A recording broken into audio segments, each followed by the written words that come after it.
There's something so difficult about doing this trip,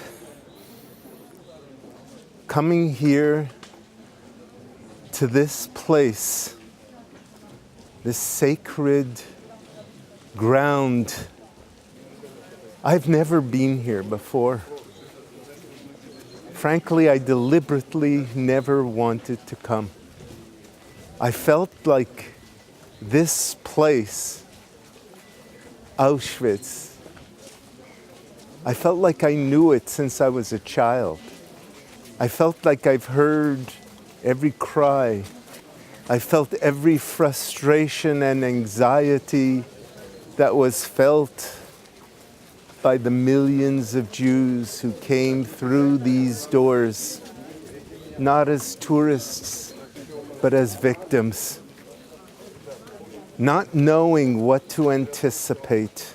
After days of traveling in a train that really was for cattle, there wasn't even room to sit down.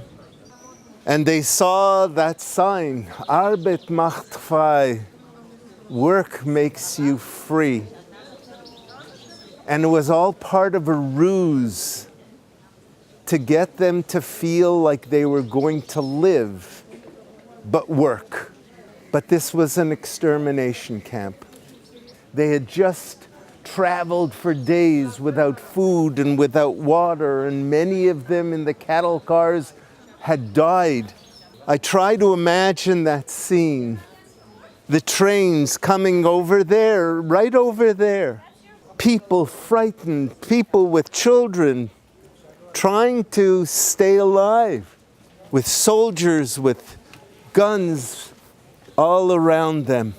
And there's a place where they are either told to go to the left or to go to the right. And when they go to the left, that means that they would go to the crematoria. They would go, they were told that they were taking a shower, and there were towels hanging and given numbers for their possessions. And then when they would go into these large room showers, cyanide was put in,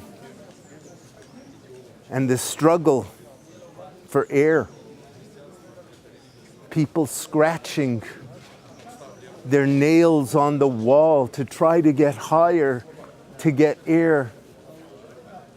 And in a matter of minutes, you would have 100 people dead. It's so hard to fathom. It's so hard to imagine that it was real. But it was.